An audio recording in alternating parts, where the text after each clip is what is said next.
All right. Hey y'all, welcome. Welcome. So I'm Duesa. Nadia. And welcome to What the Fuck is Nirvana? Podcast. Yes, podcast. So we have a very, very special guest today. Juan, aka Juan Zapata, aka Muse by Pablo. He is a streetwear designer. He is what I like to think an activist, for sure. And most importantly, a father. And we have him here today. I feel like he's a very important pillar in the Tampa Bay area. I've personally seen his story, him go from the beginning of him trying to figure out what he wanted to do with the streetwear brand to where he's at right now, where he has celebrities even wearing his shit. So very, very important today. And before we get started, we wanted to give you your flowers. Oh my God. For sure. What an introduction. I need to come more often. Y'all hype me up. Wow. No, you're very, very special. sure. Very Thank you so important. much. Wow. And most importantly, our first guest. So beautiful. To receive flowers, because that's something we want to do is give the people their flowers, people who we think deserve it. Thank you so much. What an introduction. I'm about to cry a little bit. But yeah, give us a little introduction about yourself, your background, what introduced you to your journey in the streetwear design and whatnot. So my name's Juan Zapata. I was born in Medellin, Colombia. I think my introduction into fashion was moving to United States. Because, in Colombia, it's not, especially in those times in the 90s, it's not really moving like that. So it was coming to United States. I moved here when I was 9. So we moved to New York. Mm-hmm. So it was kind of like, you taking all that in. And I was like, wow, people are cool here. So I started with sneakers. So I used to love sneakers as a little kid growing up. And then, I feel like that was my introduction into the fashion world, sneakers. Especially in our time coming up, it's like... Sneakerhead. Yeah. For sure. Go to the mall, make the lines. Exactly. Oh, back in the day, people used to fight over Jordans and shit. So you started off designing sneakers? No, just that was my introduction into fashion. Being interested in it. Okay. Yeah, and then what inspired me, in high school I kind of tweaked like my jeans a little bit or things like that. But nothing of the sort like to where it's now. And then I think Instagram. Right. Instagram came out, I think it was like 2011, 2012. Yep. And then, I started following people in Russia and Japan. Ah. So I started seeing their fashion culture. Right. And I was like, wow. So I really got into like certain designers, like Raf Simons. Mm-hmm. And I think that was like the first big designer I really liked and started kind of like, mimicking him a little bit. Right. Because, when you're first starting, you kind of take inspiration from, Of course. what you first see. And then, I think Instagram really opened up my eyes to see how people dress in other countries. Mm-hmm. So that's when I really got interested in, and I used to make things for myself, but I wouldn't sell it. And then that's how a lot of artists start off. Yeah. Honestly. Yeah. Yeah, because you have your own distinct style. Like, I can't even compare it to anything that's, like, even out right now, especially in the Tampa Bay area, but, like, anything I've ever seen, period. So it's actually very interesting to see that you pulled it from different cultures. I like that. Yeah, that was, like, my intro into it. And then my grandma was over for one summer, Mm-hmm. and she was always sewing.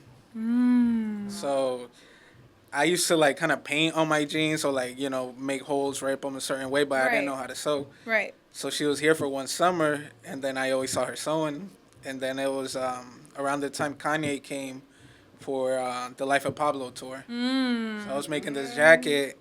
I had this idea of a jacket, so I told her to sew a Pablo Escobar image on the back. Right. And then, like, I cut it up and burned the edges, so it looked like the image was burning off of it. Damn. And I painted all over it, yeah. So I told her to, like, sew that for me. And then when I went to that Kanye concert, people were like asking to buy the jacket off my back. Oh, so I was like, damn, maybe I could make something out of this. And then I posted the jacket, and then people started DMing me. Right. But at first I was kind of like, I like the feeling of looking cool, so I didn't want to like sell it, Right. And I wasn't thinking, Artists do that. Artists do that. Like, they want to keep Yeah, their yeah. art, but and I was being kind of naive. I didn't look at it like as a business opportunity, Right. It was just something creative to do. And then But I was miserable at that time because I was working 2 jobs. I remember. Yeah. Living, it was in New Tampa? Yeah. I came. So when I came over and you made the jacket for me. Yeah, that was one of the Layla jacket. jacket? Yeah. So, like, where were you at that time? Because I remember you're like, this is what I'm doing. Yeah. And then what made you go from like, okay, this is what I like to do to, no, I'm like really doing this. Like, I'm really doing it. Okay, yeah. So it was that concert kind of in the picture, posting the picture. This guy kept bugging me about the jacket. So I'm like, no, I don't want to sell it. But he kept bugging me. So I was like, give me 300. And he was like, yeah, and can you make me 2 more, but another theme? So I was like, oh, Holy shit. Yeah, so I was like, damn, maybe I could make something out of it. So then that's when I came up with the name, Muse by Pablo. And then I just started, doing it as a little side hustle. But I was working 2 jobs. I was working at Maggiano's. Right. And I love Maggiano's. yeah. And then I was working at a car towing place. Okay, hustle. So, Wait, you were towing cars? No, I wasn't towing. No. Oh my God. No, you need like a special license for that. Whew. But About to jump over The the table. worst. I car towed the other day. and then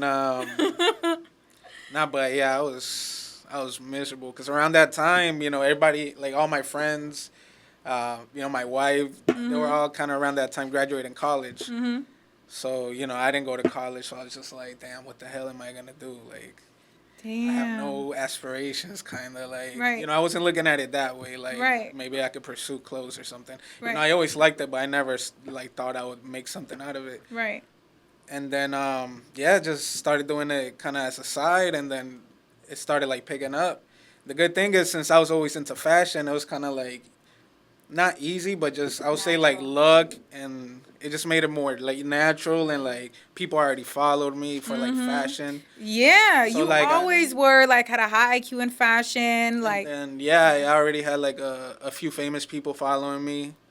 So, once I dropped something, they were kind of interested. I had a few stylists that followed me. Right. So that's how I got in with, like, J Balvin and stuff. Nice. So, but yeah, I remember, It's a big fucking deal, by the way. Yeah, big name for That's a big fucking deal. Thank you. Congrats. So, I just started kind of picking up money-wise. So I was just like, I'm quitting my job. So I just kind of had a certain, get to a certain point of savings, and then I was like, I'm going to quit my job. So I got there, and then I just quit my job, and I just started pursuing it full. Do you think Full force. things shifted when you quit your job and you started focusing more on fashion? Yeah, because Right. it was kind of like sink or swim, and it was something so new. So, like, my passion for it was, like, I was so hungry. I remember. Like, because I was working 2 jobs and still doing the jacket. So, like, on Fridays, I would go in at 9 in the morning till 5 at Maggiano's. And I used to get off at 5 and then go into my other job at 7. From 7 till 7 in the morning. So I was working Holy almost shit. like 24 hours. And then, like, looking back, I was like, damn, like, that hunger I had, like, working 2 jobs and still had the energy to, like, create, Yeah, and So- you put in that work, and that's why you're at where you're at right now. Yeah. Because it's like people have these dreams, but not be willing to put that work in. No, yeah, and Like, especially if you do it consistently, like, because it took years, like, but I was like, I know if I do this for like 5 years straight, like, something has to come out of it. So I wasn't looking at it like, like big money. I just really liked it, like, because like my mom, especially Mimi's parents, because they come more for like from education background, Mimi's parents. So they were kind of like, what the fuck are y'all doing, like. they didn't Like, see the get vision at serious. first. And all my friends, because, they were graduating, or Right. they had good jobs. So around that time, it's kind of like, yo, what are you going to do? And then, when you first do it, I mean, even though you have passion and aspiration to other people, Right. they don't know, they don't really see it. Exactly. So it's like, sometimes the closest people to you, like, say the most hurtful stuff. Yeah. Tell me So about it's it. like- And box you in. Yeah. Yeah. Box you in, which makes it harder for you to grow out of it. It's the people that don't know you that you have infinite, infinite ways to express yourself and grow and whatnot. And it's a generational thing. It is. Because our parents aren't living in the social media age, don't really understand what it is to be creative, and that you can actually really fucking make a living off of that. Like, people are literally doing that. So if they could do it, you can fucking do it. And for us, or for the older generations, rather, they see that if you don't have an education, it's like, what are you going to do? What are you going to do? And that's not always the case. The whole point No. is That's to how make it money. used to be, but now it's like so many people go to college, get a degree, and they don't do anything with the degree. At all. You know, that's like more common now than it is to like get a job. Which is crazy. Yep. So like unless you're like going into pursue something your medical or engineer, like it's hard to find a job out here. No, it is. It is. Especially right now. Nah, but yeah, it was just kind of, but you know, I loved it. So I was just like, I mean, and I always been like a very careless person. Right. So I think that helped a lot too, because I never like kind of scared to take risks. Right. I'm like a very stress-free person. Like I'm always calm. Right. You know, very careless. Right. So I think that helped out a lot. For sure. Because people were definitely like, you know, not my mom. My mom's always been like very free. Always like let me dress how I want and never Right. put limits. But like, you know, my friends and definitely like Mimi's parents. But I understand because, you know, they just want the best. Exactly. Especially all of them are like education background. So And it's like, coming from a place of fear. yeah, and love too. They just like, Love, but then the fear of Yeah. like, you know, Of and, you, yeah. and people project it onto Because you. they love you. Because they love you. Yeah, exactly. Yeah. nah, so, yeah, because I started in 2017. And then it didn't get popping until like 2020. So it Right. was like 3 years. I started like beginning, like end 2016, beginning 2017. Yeah. And then like 2020, like probably in the mid 2020, it started like really popping. And I thought that was the pandemic time, so I was like, "Fuck, what am I gonna do?" Right. Because everybody was kind of scared, like. Exactly. But The that whole shit just- apocalypse and shit happening. It was weird. It was like Yeah, it's like a some boom. industries, like some people just weren't able to float, and then some just like popped off. You know, like I think a lot of people who, especially like individual artists doing fashion, definitely Yeah. a lot of people popped off like in that way. I mean, even in yoga, I was teaching like classes like so many a week in person, but once I was able to put them on Zoom, I was able to get my students from Jersey and my students from Florida and my students in Colorado all in one thing, and it was, you know, for some yoga teachers, it was the opposite. It was like it kind of messed them up, but yeah. So, what do you think about the fashion scene in Tampa? And how do you see it evolving with time and more people coming to the city? It's grown so much. Like, I feel like, you know, when I started, like, I'll kind of go out and then, you know, like, you see, like, only a few people, like, you know, dressing really good. But now you go out and it's, like, everybody. Well, in, you know, in, like, the A art little scene. bit more percentage, Yeah. a higher Yeah. percentage. For Yeah. Sure, for Nah, sure. yeah. Because if you go to, like, the club, I mean, it's still kind of the same. Yeah. But if you go to, like, the art events now. Oh, like, Yeah. for sure. The art events. Yeah. Because like, Tampa does have two distinct different scenes. So, like, Yeah, the yeah. club scene is like Instagram world. Yeah. Everybody's doing what Instagram's doing, but the creative scene, the underground creative scene, mwah. And I just tapped Yeah. into it recently within the past couple months, and I did not know it was popping like this. Yeah. You know, what I was used to was like kind of going to just seeing what I saw in Ybor, downtown, Soho. That's kind of the image I got of Tampa when whenever Tampa came to mind. But no, since definitely stepping into more like art galas, more creative spaces. The people in Tampa, there are a lot of creatives out here, for sure. Yeah, it's definitely a lot of beautiful, talented creators.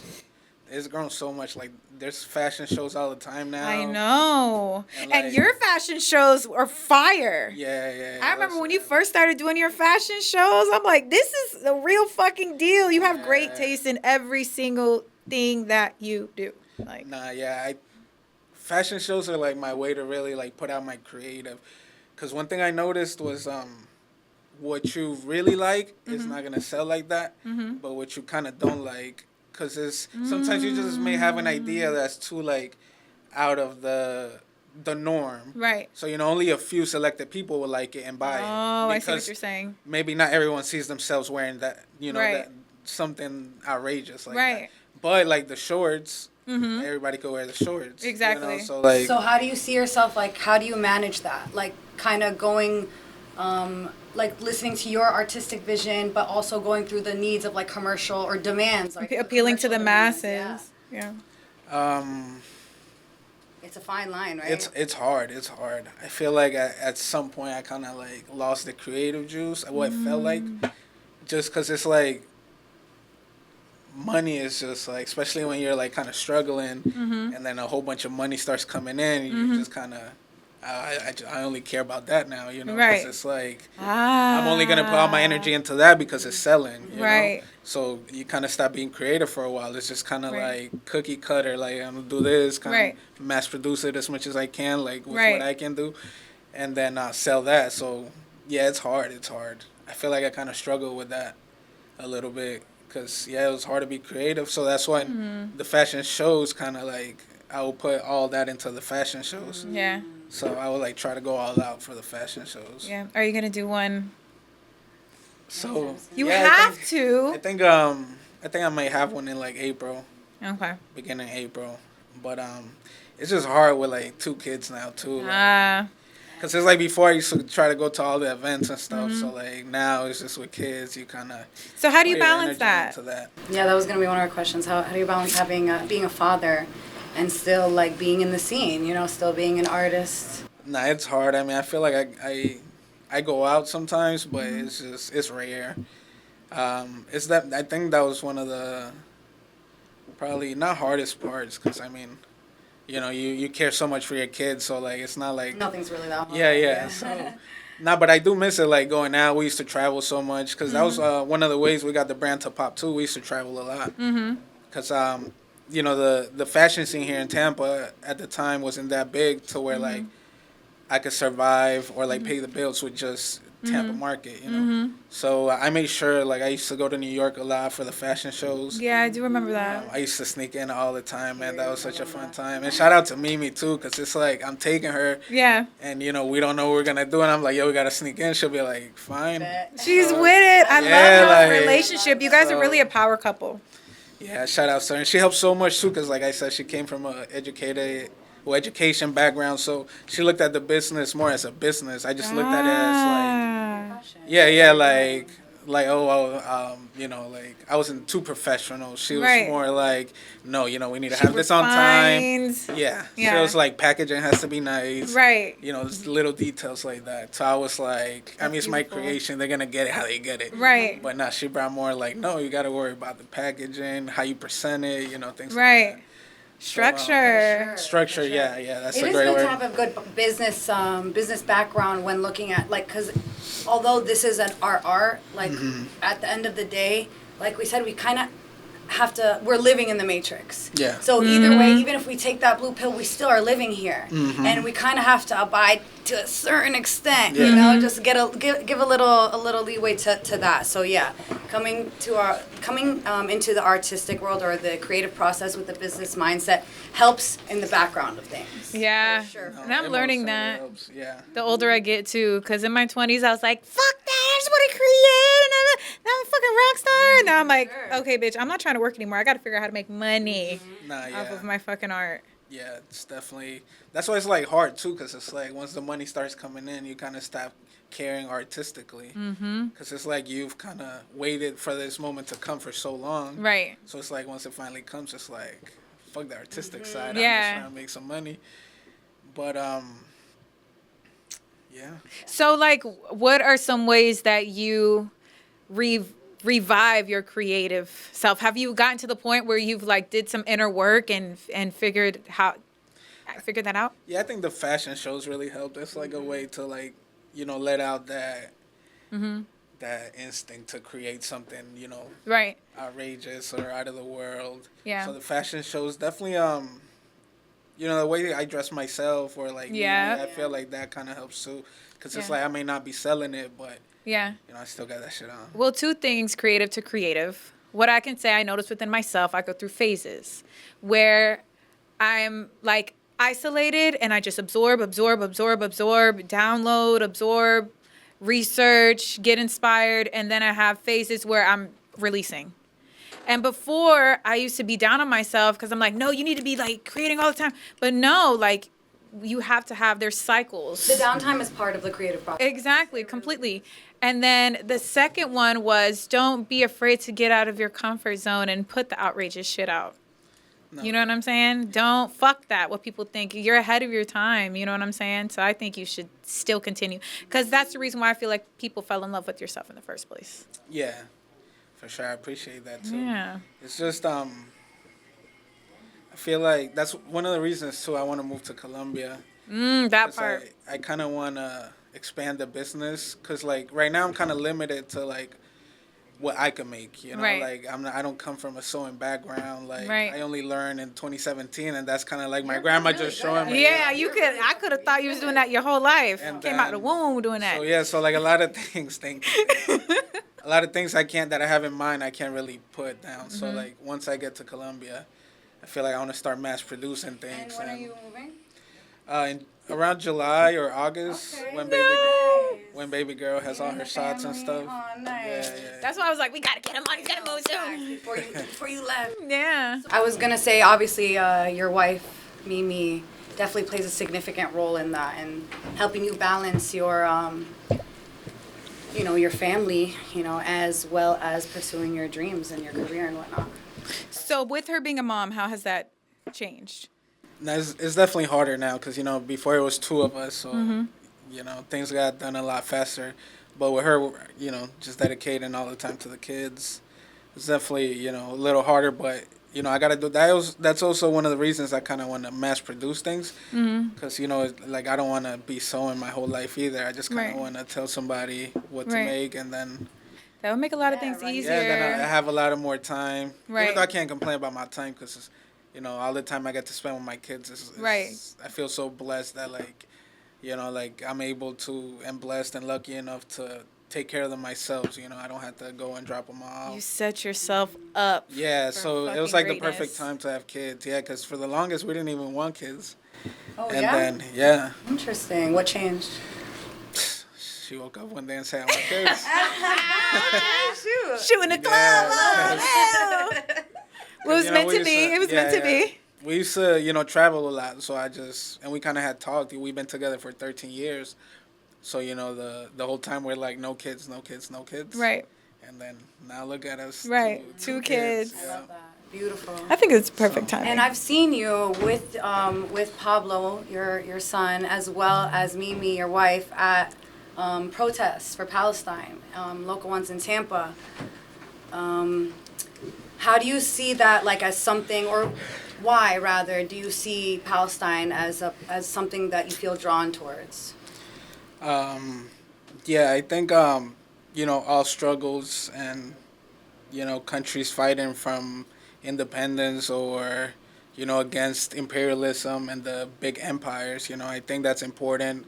And coming from Latin America, and I really like history. So when you study history, you start seeing what this country is doing and what other Western countries are doing to poor Black and brown people like around the world. It angers you. So I was really drawn to like history. So I think it's important to put that into my kids too. And Mimi's dad, he's really into history, and he kind of likes a lot of revolutionary. So I kind of got into it like that because he reads a lot. I love that. See, I was gonna ask where your history background comes from because Yeah. I see you on your history. Yeah. Very passionate. I love that. I love history. I've always liked it, but it's just kind of like World War II history, things like that. But when you really start getting to the root of why so many conflicts happen or who's Things behind that the aren't in conflicts. textbooks. Yes.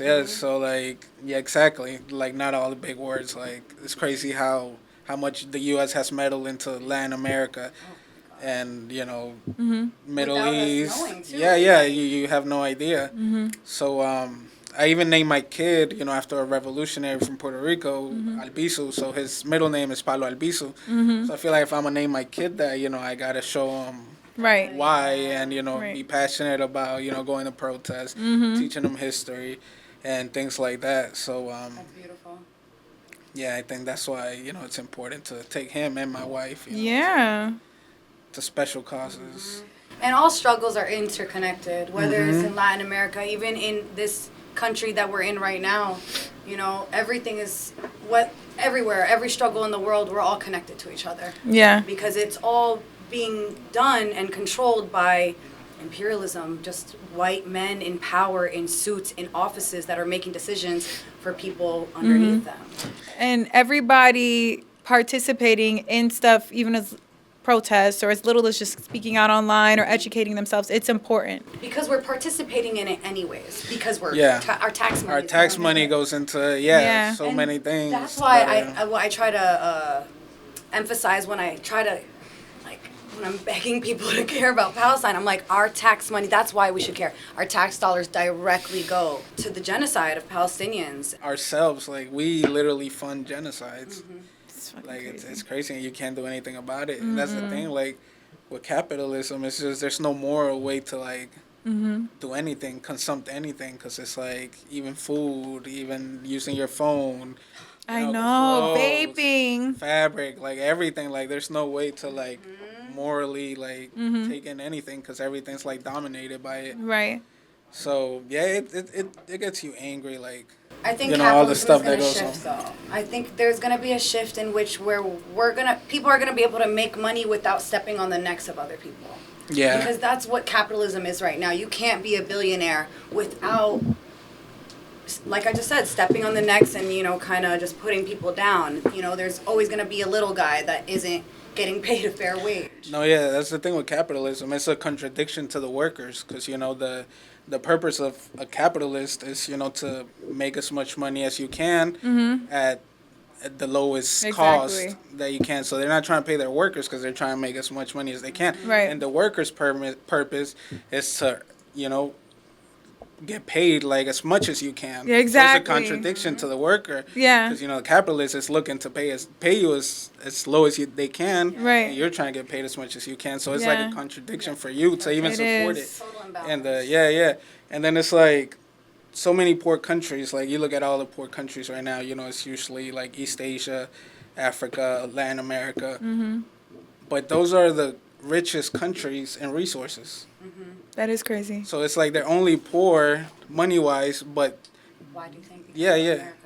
because in all the Western like you know Europe doesn't have oil. You know they don't have Right. diamonds, but they're the ones that sell all that stuff. You know what I Right. mean? So it's like. It's not that they're poor. It's just all the resources, and it's getting exploited, and you know, And Haiti too. yeah, everybody. I mean, all the resources are literally in like Africa, Middle East, and Right. Latin America, but everything gets sucked. Literally. Yeah, Why there's so much American commotion going on the other side of the world. We have nothing to do with. We shouldn't have our troops. We shouldn't have like in other people's countries like just. Just greedy, No, fucking yeah. nosy, and off the fucking. I think that we need to utilize boycotting more Oh hell yeah. because I feel like that money talks, and I feel like that would shift stuff if we start like flooding money into different businesses, like with Starbucks, right? With Palestine, billions, they lost I haven't gone to. I couldn't tell you the last time I went to Starbucks. I don't even see it anymore. I appreciate that. Yeah, It means a lot. but did that not like affect, like, and did they not? I believe I saw something about like the CEO of Starbucks or They're losing money. They've lost Right. billions, and that they can't continue this. Like this, it's like unsustainable Mm-hmm. for them to have such losses. Like, yeah. and I'm like, yeah, go Yeah. down with the rich. Like, Yeah, go ahead. I don't think us as a collective have really tried to exercise boycotting No, because on a mass scale. for me, at least personally, even myself, I see it so far because it's like in everything. Mm-hmm. So, like for example, Coca-Cola. I don't drink Coca-Cola, but that's just an umbrella company for so many different other companies that they're just in our products in our Right. shelves that yeah. we It's have. just a whole bunch of monopolies that own other companies that you think are different, but it's really just one thing. It's really not, and they'll even like advertise themselves as being like a progressive company, but Yeah. still be part of Coca-Cola Fucking liars. or Pepsi Cheaters. or Disney or L'Oreal or all these companies that are Yeah. funded by Israel and that do send money to Israel as well. They're all companies that also are pro-Zionist, so they're Yeah. pro-Israel in that the CEOs, it comes from the top type shit where it's like you can't even say anything or you'll get fired. Yeah, you'd be surprised at like the lengths corporations go to like exploit other countries. Like we've overthrown countries over bananas. We've overthrown countries over Hawaii. I mean that's why we got Hawaii. Right. It was over pineapples. That's You crazy. know the queen, the monarchy. She wasn't getting her fair share. Right. Everything was just Right. they were taking everything. So they killed her, and then they took over the country over pineapples. You look at Nicaragua and Central America, they've gotten overthrown and presidents killed over bananas. What the fuck? Like over bananas, and they're still alive to this day. Chiquita bananas. I was about Right. to say Chiquita Banana. Yeah. I remember learning about this in And that's my why- anthropology class. That's why they called like a lot of Latin American countries banana republics. So it's like they exploit you, and then send freaking like It's so crazy. So like that company literally had like death squads, and they used to kill like thousands and Gorillas thousands of and people. shit. Yeah. So like in my country, in Colombia, in 1927. Chiquita Banana was over there, and what they did was they would take the plantation, and it's basically slavery. So they would pay you in coupons, but you can only use those coupons, and they would build stores, groceries, and then homes. So you could only use those coupons with them. So they were basically not paying you for your labor. They just basically built grocery stores around you, clothing stores. Whoa. Yeah. So you would basically just work, and they'll give you a place to live. But it was like terrible conditions. So they used to work 7 days a week. So then in Colombia, it's usually indigenous people. Right. They created a union, and then they wanted to get paid. Paid enough. They wanted to work only 6 days a week, and then they created 10 demands. So the Chiquita Banana, they sent a cable to the U.S. politicians, and they were like, Colombia, it's they always blame it on communism. Like, Right. when people are coming together, people always say, oh, that's socialism, that's communism. So that's all you got to tell U.S. politicians. And since they donate so much money to politicians, Right. they kind of have to listen. Right. So the U.S. government told the Colombian president, you either handle this or we're literally going to invade you. And like the cables Holy are out there. Like, it's like shit. public knowledge. If you know history, like it's just so many evil things. So what Colombia did, the president, because they really don't have a choice. It's either we're gonna invade you or you do what we Right. what we say. So the Colombian president ended up killing like 2,000 of those people. Yeah. That's evil as shit. And they've done like Colombia. I mean, as bad as that sounds, it was like nothing compared to like Nicaragua and like other countries. So like we literally, like Coca-Cola had death squads in Colombia too.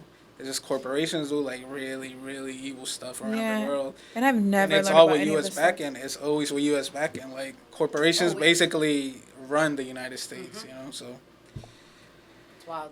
yeah, that's why like capitalism is just breeds exploitation It because does. you're trying to make as much money as you can. So it's like even if you're a nice person, it's just kind of like. And I feel like I'm guilty of that too, because it's like once money started coming in. That's what I was connecting it. It's like it's bleeding into our consciousness and how we approach life and stuff like that You get a too. little money, and then you're like, oh shit, you start feeding It's into the it a fucking little bit. programming. But once you understand the problem, you can work on the solution. And I hope in the future. I was gonna say, I feel like that's half the battle is knowing. Half the battle is researching this history and knowing it, because with like knowledge is power. With power comes responsibility. With that responsibility, it's like now we know. There's no unknowing after seeing these things. So it's like you're either part of the problem, you're part of the solution. Exactly. Because knowing and still continuing to be on the path that you are. It's a choice. Exactly. That's just as bad as, being on the other side. I hope we fucking get somewhere pretty soon, because I don't think the world can survive at this rate. Not even just the world, but the people. We're like degenerating at such a low like frequency. Like a genocide like should not ever happen. 2024 that people That are should recording on never. their phone. That's like never okay. Nothing is that serious. No, yeah. The thing is, the bad thing about like seeing hope in the future, it's just like when you look around, like all the leaders or like any movement is just instantly demolished. Like, like it's hard to even. You're talking about resistance movement. Yeah, like. Well, Even people in Palestine getting killed, or like Malcolm X, or even same thing in the black community. exactly. So I was gonna say, like even terms is like terrorists, like they label certain people. Like Nelson Mandela was in the U.S. terrorist list until like 2008. Right. It was like right before he died. I was gonna say right before he passed. And now they Then it's deify like, him. yeah, I think it because was after he passed. they blame everybody. Like, I mean, they blame people as terrorists, but they don't see the root of why they're resistant. Exactly. Like, they're only resistant. It's not that they're terrorists. Yeah. It's just they're resistant. But you know. Like Hamas or like the Black Panther Party. And I feel like the reason why I have hope now is because I feel like people are awakening to the truth because of social media and the internet and people being irate about it and tweeting and stuff like that. I feel like that is like a chain reaction, and I feel like over time, like especially our generation and Generation Z, right? Generation Z, we're like not with none of that shit. Well, we're millennials, but Gen Z is not with it at all. Yeah, that's what I'm saying. Millennials and then Generation Z. Yeah, we're like not with the bullshit. But then it's also like so many right-wing groups are like growing, you know, or like certain countries are just doing such wild shit. Yeah. Especially but it's like, and the thing is, like, no empire goes down easy. They're going to go down fighting. So that's what I was going to say. All empires do come to an end eventually, kind of, sort of, because America's still kind of... Like, do we have to go down with them? What did I do? Nah, yeah, I mean, that's definitely... No technical... I don't need nobody. Yeah, I mean, because you're not... That's why there's no moral consumption. Like, just you living here, like, the way you live, it's... And, there's you know, no way. There's no way, like, for us to live here, be able to be here, like, we have so much blood in our hands. And like, we do. You're not the only person I know that has plans on leaving this country because it's like... It's not looking good. It's not looking good, and we don't want it. We're honestly, it's almost like we're an embarrassment to the other countries of the world, like to the other countries of the world. Like the way they look at America, like when they see us as the bad guys, not the good guys. Now we're definitely looked at as more as the bad guys because for so long, you know, they were looked at as the good guys. All day before I'm American. Yeah, but it's just we spend so much money on like military. So it's like it's just so hard for like America to go down. And there's no conditions too. We support Israel. We give them military money with no conditions attached to. So literally a genocide is happening, and we're still giving them money. We're still giving them money for weapons and military. The thing is, you know, Israel is in the Middle East, so it's kind of like the U.S. having a military base there. So they literally unconditionally, no matter what they do, will always support them. Because that's basically an extension. Yeah, they're basically an extension of the U.S. empire. So it's just, it's hard to see hope. Like, because it's just, in any movement, it just gets shot down quick. Like, they've killed so many presidents, leaders in, like, Latin America. Like Congo, when Lumumba became a president, they killed him right away. Right. Well, the you look at Gaddafi. With Palestine, we don't have, like, besides Mahmoud Abbas, who really isn't, like, I wouldn't say he's a good representation of Palestine. That's not who we would consider our leader. But because, you know, he has to play both sides. We don't have like a leader that at this point they're going for civilians. No, everybody. And they're going for people with like platforms. Like they are deleting people's Instagrams and TikToks, and if they get a little traction, because even that's why the whole thing with TikTok, the whole commotion is going on, because they can't control the amount of Palestinian supporters that are speaking. Right. Oh yeah, it's definitely a movement that like, you know, you probably haven't seen since like Vietnam, because you know Iraq, you know, because Iraq there was a lot of protests, but it was like the consensus was that America's good for doing that. And you know, it was 9/11, so everyone had their justification. Exactly. Right. Exactly. 9/11. Nah, but there's literally like it's so many people are behind Palestine. It's crazy. Yeah, you can't unsee that shit, and and I don't know a person that could look at that and still side with Israel. Because there are people. So I was talking to my friend today, and we were having a discussion about the difference between Zionists and the difference between people that just blindly back Israel. And both of them are silent at this point because we're showing them facts. Babies are being murdered. Facts. Women are being raped. Facts. Hospitals are being bombed. Schools all obliterated. They're literally conducting their... like what they're doing in Al Shafat Hospital, it's like they're doing every single fucking war crime. They're checking it off their list, and we're recording it. We're showing this, and so to show these people facts, they kind of don't. They either are silent, because I've had people that I knew that I would they would post things about Israel, and I was responding to them, and you know, now it's radio silence. When I send them things or talk to them, try and open the conversation back up, radio silence. Or they're still in their ways about Hamas.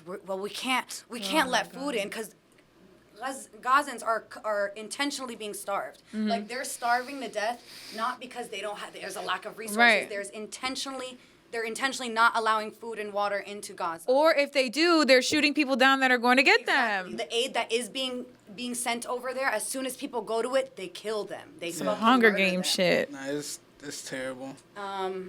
And even Israel's recording their own war crimes, and like nothing's being done about And it. At they're all. they're like, yeah, but Hamas. But it's like, even if the food is going to Hamas, it goes back to the point that y'all were talking about. If there is a country being oppressed, they, under international law, have the right to Right. resist. Yeah, you got a Exactly. right to defend yourself. Have the right to defend themselves. And it's been an occupation, for so long. Like, Yeah. and it's so crazy. Like, even the creation of Israel is so crazy. How like countries. We were just talking about that yesterday. Yeah, like how countries could like dictate, like why, like. Just make up a country. Just make Yeah, it up. because it was like Palestine was under British mandate, so it's just kind of like crazy that other countries get to be like, move over. We're making a new country here. That's literally their. And they're giving the country. minority, the more land. Because the first proposal was like 55, yes. 45. Yes. So it's like, how you gonna give the minority more land? And Right. then they complain that like, oh, the Arabs were always rejecting every proposition we've had. Of course they're rejecting Yeah. every Because proposition. the settlements are illegal. Yes, and it's like Palestine had nothing to do with that. Like, if anything, Germany make your own land Maybe over anywhere there. in Germany, anywhere, Yeah. somewhere in Germany, somewhere in Europe where they actually belong, because, like we said, first of all, they have the highest rates of skin cancer in the Middle East. They clearly aren't supposed to be Yeah, there. you guys don't go It's here. illegal to do an ancestry, DNA.com, whatever it is, 23andMe in Israel, because all of their roots, all of the results will come back from Europe.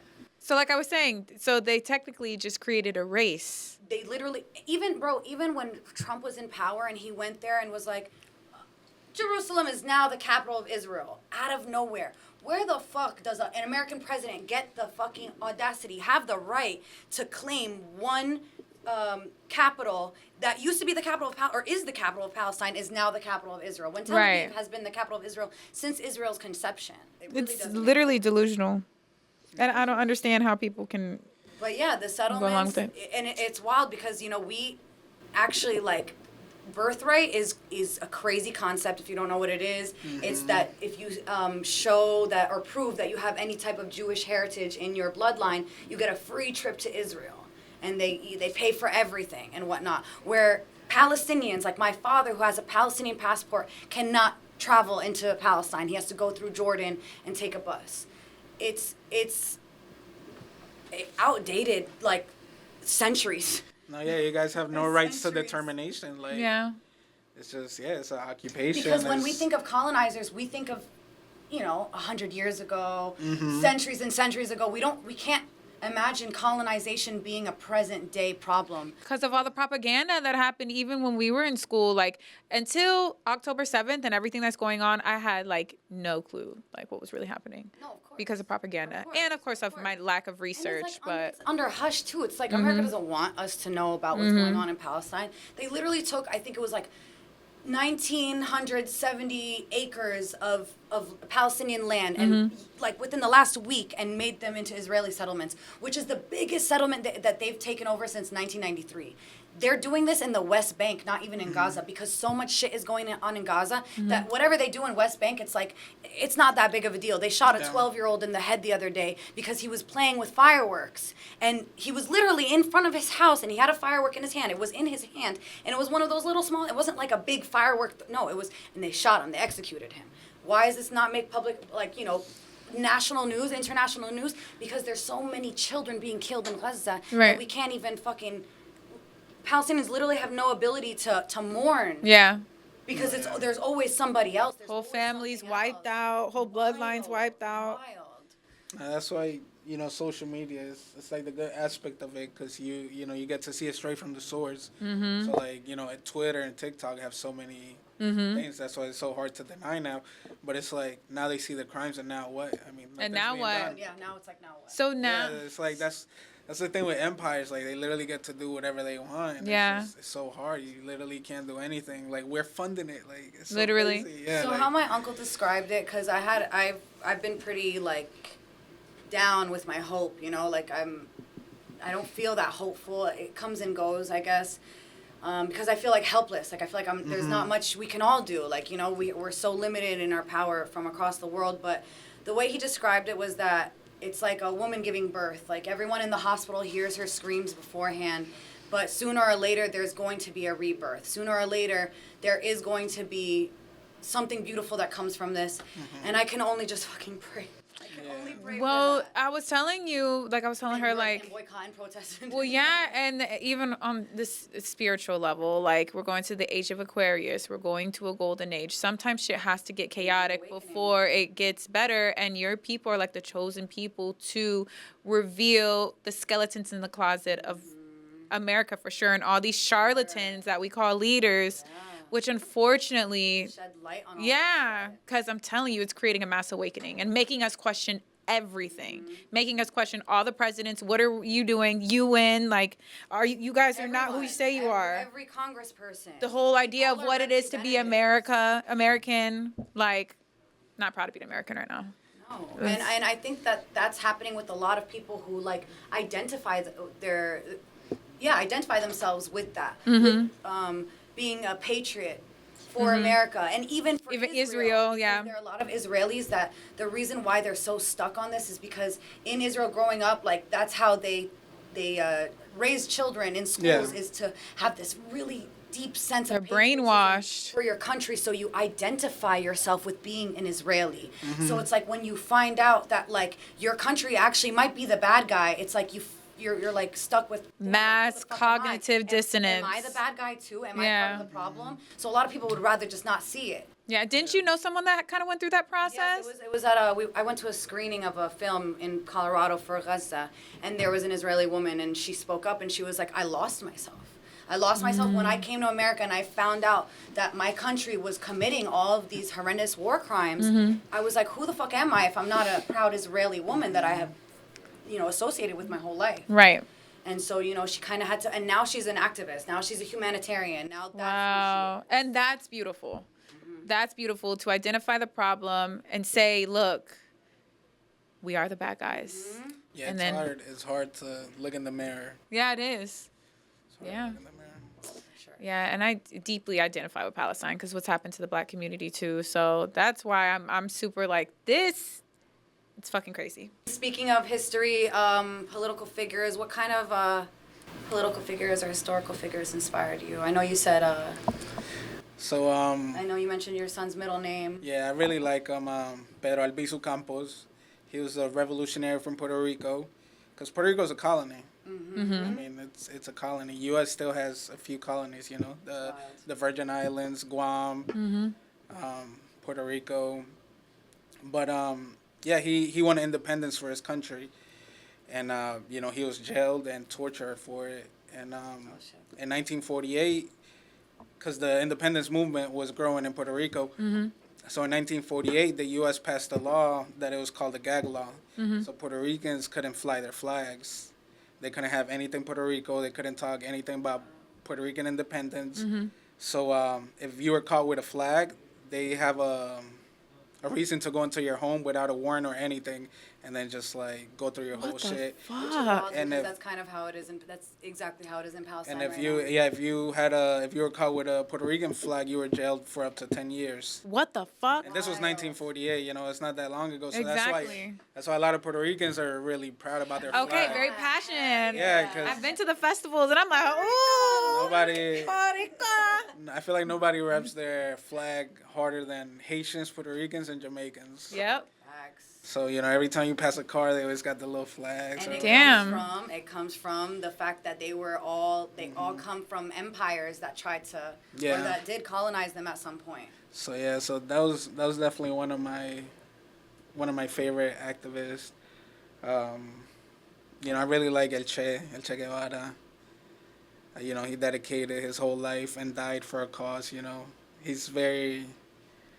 A lot of people look at him a certain way because of Cuba and stuff, but it's like if you really look into it, I mean. Did do the research. Yeah. And then, he was killed very early, so he had nothing to do with, like, what's going on in Cuba now. And then, he also went to Africa and helped liberate countries over there. Then he went to Bolivia, and that's where he got killed. So, it's beautiful. And he came from a life of privilege. Right. Ah. Yeah, his parents are rich. He was a doctor, Right. and then he went on a motorcycle around South America, and then he saw how people were so poor, and then he was a doctor, so he was kind of helping, and that's what created, made him, inspired him to be a revolutionary. See? So like, he denounced all his riches, and Wow. Like the Buddha. yeah, Literally. That's dope. That's So- inspiring, man. Yeah, Yeah. super inspiring. And then as a Latin American, that's why I'm kind of drawn towards them. Right. Oh, yeah. So, what's your ethnicity? I'm Colombian. Just Colombian. I foresee that you moving to Colombia is going to be great. Big. And I foresee your brand going on a completely different level, like just here to international type shit. Thank you. No, like I see it. Like literally, I see it. Do you have any upcoming projects you want to let us in on? Obviously. With the fashion show. Obviously, yes. Yeah, Okay. maybe that's a maybe. Hopefully. And then also we want to be producing a little bit more in Colombia. Yeah. I want to get into more mass producing. Mm-hmm. So yeah, that's exciting. So you're kind of like in a rebirth stage of your brand. I am. Okay. Yeah, I really am. Love that. Do it. Take your time. Absorb. This is a new rebirth, a whole different shedding of the skin. Yeah, I'm about to drop some soccer jerseys soon. That's hard. Ooh. So that's probably like the newest thing I'll do before I leave. One thing about this Latin, Spanish, Hispanic culture, there's a lot of y'all, and a lot of y'all support whatever the fuck. Like, even seeing like the music artists, like they get billions and billions and billions and billions of views. Like, yeah, hip hop, we have like African Americans and we got like Europeans and stuff like that. But the ability to even speak Spanish and like have that fan base. Oh no, to be Bruh. bilingual is definitely that's a tool. I'm like, That's a- God, let me Yeah, know un it's a bigger poquito, reach. papi. Like, lucrative tool for sure. yeah, so that's why I'm saying, like, you moving to Colombia, power move. Yeah, no, and I was thinking too. Now I have kids, so Mm-hmm. look into that aspect. Because education here is kind of going, Facts. and the cost of living here is kind of scary. Like Mm-hmm. to look into the future. It's like, only That's going true. up, and the cost Yeah. that what they're paying us is Going- That's stagnant. yeah, it's very stagnant. with the cost of living. Yeah. Compared wild. to wages compared to cost of living is So give us an example of, like, in Colombia compared to here. okay. The way of like cost. Yeah, or yeah, like, okay, like buying, like, Okay, so Groceries, bro. okay, so that's the thing about the U.S. dollar. Like, it's kind of like a cheat code, right. and it's kind of it's like a cheat code. No, that's 'cause, the perfect way to describe it. That's yeah. the perfect way. You can't. Because it's it's like a monopoly, so it's kind of like it holds so much power, because it's the currency used around the world, Right. Because they made it to where that's kind of the currency you got to use for like to trade oil and trade Right. goods. Everywhere. So that's the reason it's so powerful. So if you go to Colombia, okay, so like a downtown apartment here, it's like $3K. Right. $3K, after you pay all the little fees or whatever. And it's one bedroom, maybe like 700 square feet. Yeah. It's tiny, Fucking horrible. The same apartment, no, not even for that price. It's hard. It's so cheap. It's like, it's like So- okay, so for that $400? price, Right. you could probably get like $3,000 a month. So for that, you could probably get a house that's equivalent to like, where $3,000 a month in Colombia that you could It's live a like mansion. a mansion with on not even acres. not On even it's acres. like a Beverly Hills infinity pool, On Bruh. acres. like yeah, because like okay, so the apartment we're looking at is 3 bedrooms. It's like 2,400 square feet. Damn. It has the nice big windows. It's 2 stories. Right. I mean it's Oh, gorgeous. nice 2-story apartment. Yeah. Ooh, It's like a penthouse, type shit. and it's like $1,000 And then you're gonna be making money from your brand. from American money. Yeah. Run it up. Run it the Yeah. fuck So up. like you can. Okay, so you could get like a full course meal Mhm. for like $3. I was about to say $2-3. Bruh. $2-3, you're good. If you go to like a super fancy, Fancy. like the fanciest thing you could get, Still like Mhm. 50-60. yeah, it's cheap. It's like maybe like $25-$30. Yeah, that's why them passport bros be fucking No, yeah, it's definitely. around, motherfucker. It's so crazy. It's so crazy too how like they're called expats or whatever. Like, but then when people come over here to look for a better life, they're called immigrants. But when Americans move to like Mexico or to Colombia, they're called expats or nomads. I was trying to figure out what differentiated a foreigner from an expat. Like someone that just came from America and moved there. Like what differentiates them from someone who calls themselves an expat? I don't think there's anything. No, I mean they're literally immigrants. They're just going to a better place because there's. They could run their money over there for longer. Same reason people come over here is just they try to make more money or make their money last longer. Yeah, and I think people are mad at the immigrants and not really the politicians that are like creating the policies. Which is fucked up. Honestly. It is fucked up. And the way people look at it too is like if you don't want all these people coming here, tell your government to stop meddling in those countries. And they wouldn't be, Period. No, because like all the immigrants that are coming in right seeking now, asylum. are mostly from Haiti, Mexico, Nicaragua, and Venezuelans and Cubans. Cuba's under sanction. Right. Nicaragua's under sanctions. Venezuela's under sanctions. So like when the U.S. sanctions your country, you're not allowed to have an economy. Because the U.S. basically, they rule all other countries. So like Colombia is only independent, but on paper. They literally have to do what the U.S. tells them to do. Like, it's the example with bananas. Something as little as bananas, you either do what we tell you or we're going to invade you. Fucking fit, so, bro. like... Which is why it's bullshit when people are like, when U.S. politicians are like, oh, well, we can't really do anything about Israel. We can't, force them to blah, blah, blah, blah. But it's like, you can't sanction this country because they're, like you just mentioned, there are multiple countries that the U.S. has sanctioned. Yeah. Over time. It's wild. Oh, yeah, like the Cuban embargo, like it's crazy. So they can't trade with any other country. Only basically China's willing to trade with them, Russia, and like North Korea, Venezuela, So it's like, okay, let's say it's 5 of us in this room, Right. So like, we all trade from each other. And then she goes and tells you can't trade anymore. So you have no way of getting food. You have no way of an economy, nothing. So it's like those countries are so poor. So people are desperately trying to leave because there's no economy. Like there's no way you can make it there because there's no economy. Like Venezuela, they're one of the richest countries and when it comes to oil. I think they have the first or second most oil in the world. But they're not allowed to sell any of their oil. To other countries because then those countries will be sanctioned.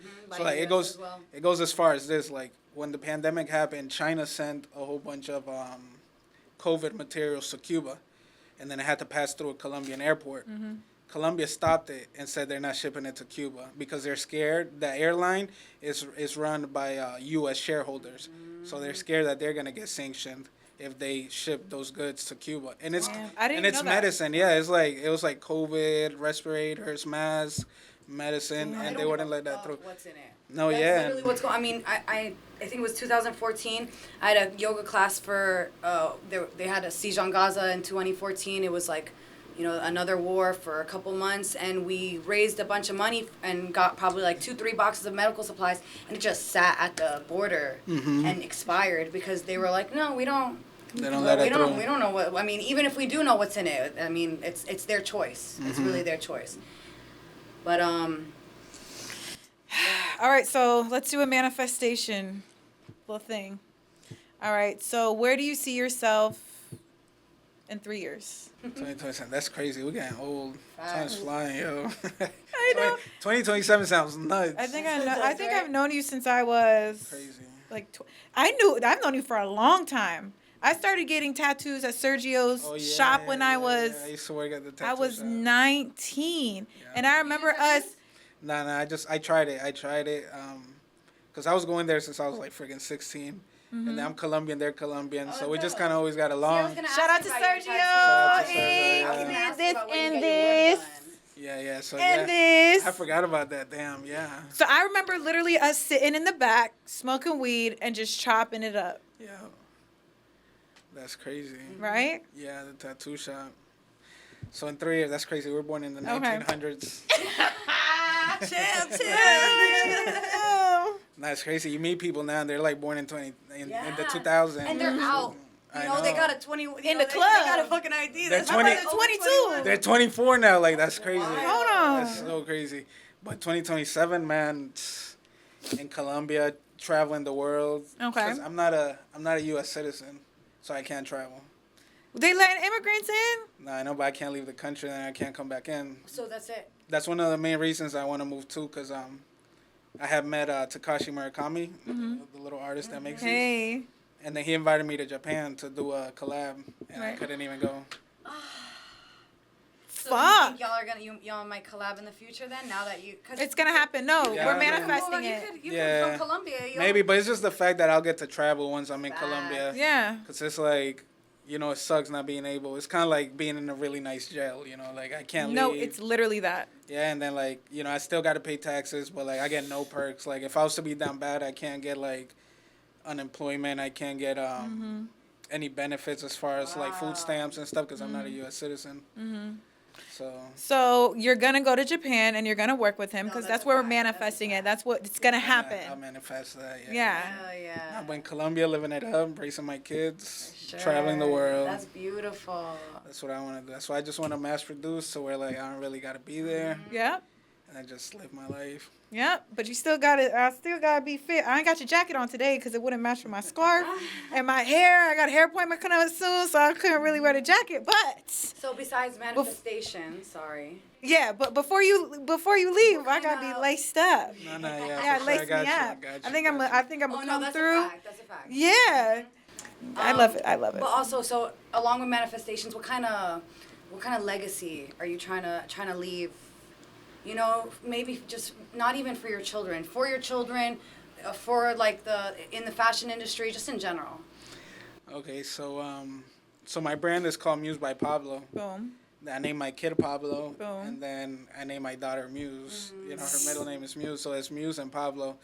So I'm hoping to, get enough money to where they don't gotta worry about anything. Generational wealth. Yeah, It's just giving. if they want to be lazy, go ahead, be lazy. I don't care. Right. I love a dad like that. Yeah, if you wanna have kids, then that's on you. You better find a way to provide for them. Yeah. But like, if you just wanna ride my cocktails all your Generational life, wealth. yeah, I'm down. Oh, So that's kind of what I'm hoping to create for my kids. Yeah. Very stress-free environment. Just be educated, Not survival travel. mode. Yeah. Yep. Yep. Compassion, just the best of you and Mimi all into one. Yeah. I love it. Because one of the worst feelings is struggling, like Mm-hmm. not knowing. And then especially when you have people relying on you as well. Yeah. Okay. For sure. That's a total different. All right, so this was a great We conversation. really appreciate you coming. Yes. Thing is, I don't talk a lot, so y'all made me feel comfortable. Definitely. The world needs to see that you're smart as shit and well studied. Thank you. Well You studied. really are. You really Thank are, you. definitely. Yeah. Appreciate that. And So, thank yeah. you for the flowers. No, Yes. of course, of Had to give you your course. flowers. Let the people know where they can find you. Exactly. Muse by Pablo on everything. That's Instagram, musebybpablo.com. That's it. Your personal Instagram? Lord Zapata on Instagram, Twitter, Mm-hmm. and yeah. Hell yeah. If you want to hear a very outspoken person, follow me. Oh yeah, follow him on Twitter because he will fact check the fuck out of you. Okay. All right, so I am Duesa, I'm Nadia. and this is What the Fuck is Nirvana podcast. Thank you for joining us. Joining us, See you next time, bitches. See you next time.